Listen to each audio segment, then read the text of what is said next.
আসসালামু আলাইকুম ওয়া রাহমাতুল্লাহ। আজকে বিশ্ব মাদক বিরোধী দিবস। মাদক বিরোধী দিবস।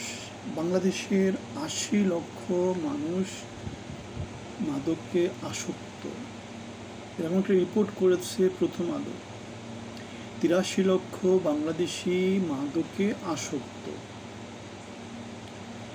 এটা বিশাল একটা রেড সিগন্যাল বাংলাদেশের জন্য। বাংলাদেশের জনসংখ্যার মোটামুটি ৫% মাদকে আসক্ত, এবং তার মধ্যে বেশিরভাগই হচ্ছে তরুণ সমাজ।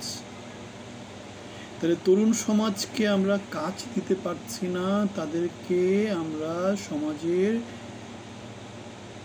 গ্রহণযোগ্য যেই সার্ভিসগুলো সেগুলোর মধ্যে ইনক্লুড করতে পারছি না। এখন শিক্ষা দিতে পারছি না, কর্মসংস্থানের ব্যবস্থা করতে পারছি না, বাইরে পাঠানোর ব্যবস্থা করতে পারছি না, খাবারের ব্যবস্থা করতে পারছি না, তাদের চাকরি বাকরির ব্যবস্থা করতে পারছি না, বিয়ে শাদী বা পরিবার সেগুলোর ব্যবস্থা করা যাচ্ছে না। তো বাংলাদেশে এই যে ৮৩ লক্ষ লোক মাদকাসক্ত, এটা জরিপে বলছে, এটাকে পুরোপুরিভাবে বিশ্বাস করা যাবে না। এটার সংখ্যা আরও বেশিও হতে পারে, কমও হতে পারে। এখন এই যে ৮৩ লক্ষ লোকের কথা বলা হচ্ছে, তার মধ্যে ৭৭ লাখ হচ্ছে পুরুষ, ৩ লাখ নারী, আবার ৩ লাখ শিশুও আছে। বেসিক্যালি গাঁজা, ইয়াবা, অ্যালকোহল এগুলোই তারা কি করে সেবন করে। সবচেয়ে বেশি সেবন করে গাঁজা ৫২%, ইয়াবা সেবন করে ২০%। আমরা দেখেছি গতকালকে আমাদের স্বরাষ্ট্র উপদেষ্টা জাহাঙ্গীর মনে হয় একটা কথা বলেছেন যে বাংলাদেশকে উদ্দেশ্য করে ভারত তার যে ফেনসিডিল বানায় সেগুলো তারা বানায়। বাংলাদেশে অনেক লোকজন ফেনসিডিল নেশা দ্রব্য হিসাবে ব্যবহার করে। এখন প্রশ্ন হতে পারে, এই যে বাংলাদেশের নেশা হয়ে যাচ্ছে, নেশাগ্রস্ত হয়ে যাচ্ছে, মাদকাসক্ত হয়ে যাচ্ছে, এদেরকে আমরা কিভাবে উদ্ধার করব? এদেরকে উদ্ধার করতে হলে এরা পরিবারের জন্য, রাষ্ট্রের জন্য, নিজের জন্য বোঝা হয়ে যায়।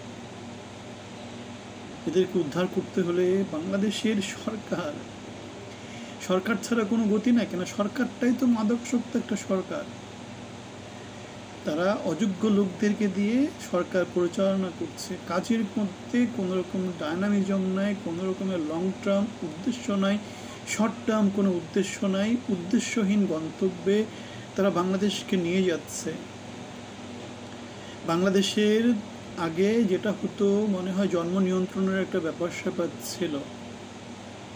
জনসংখ্যা বেড়ে যাচ্ছে, চাকরি বাকরির ব্যবস্থা করতে পারছে না, শিক্ষার ব্যবস্থা নাই, খাদ্যের ব্যবস্থা নাই, চাকরির ব্যবস্থা নাই। তাহলে আমাদের তরুণ সমাজ কি করবে?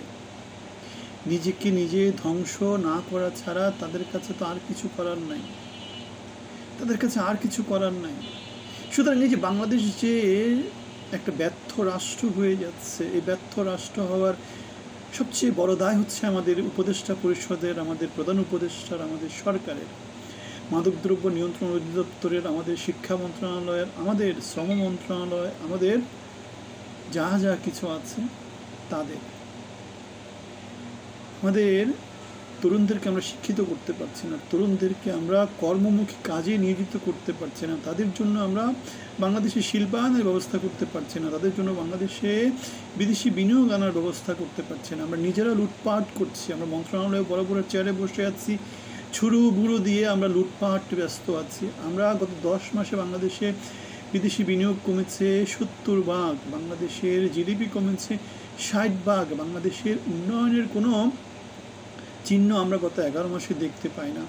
আমরা দেখেছি গত 20 বছরের মধ্যে বাংলাদেশের জিডিপি সবচাইতে নিচে আছে, সবচাইতে কমে গেছে। এখন 20 বছর, এখন এই যে 20 বছরের যে উদ্যোগামী ছিল, এখন সেটা 20 বছরের নিচে নেমে গেছে। তাহলে এই যে এই অবস্থায় ইউনূসকে আপনারা কি বলবেন? অবশ্যই সে বাটপার, এবং অবশ্যই সে বিশ্ব বাটপার। তার সরকার হচ্ছে গিয়ে বিশ্ব বাটপারের সরকার, ছুরু বুড়ো কেন্দ্রিক সরকার। তারা বাংলাদেশের তরুণ সমাজকে আরও বিধ্বংসী পথে নিয়ে যাচ্ছে, তরুণদেরকে রাজনীতিতে নিয়ে যাচ্ছে, তরুণদেরকে তারা ভাতা কেন্দ্রিক সভ্যতার মধ্যে দিয়ে নিয়ে যাচ্ছে, যেখানে আমরা অথর্ব জনগোষ্ঠী তৈরি করব, কর্মসংস্থানের কোনো ব্যবস্থা করব না। সুতরাং বাংলাদেশের জন্য যায় দিন ভালো, আসে দিন খারাপ। আমরা একটা ব্যানারের কথা বলি যেটার নাম জনগণের বাংলাদেশ, মানবিক বাংলাদেশ। আমাদের সাথে আপনাকে ইনক্লুড হওয়ার জন্য আমন্ত্রণ জানাচ্ছি। আমাদের যে ব্যানার আছে মানবিক বাংলাদেশ, জনগণের বাংলাদেশ, তার ইউটিউব চ্যানেল এবং ফেসবুক পেজে আপনারা অংশী হবেন। আমরা বিএনপির গণতান্ত্রিক আন্দোলনে ছিলাম, কোটা বিরোধী আন্দোলনে ছিলাম, আমরা আপনাদেরই লোক।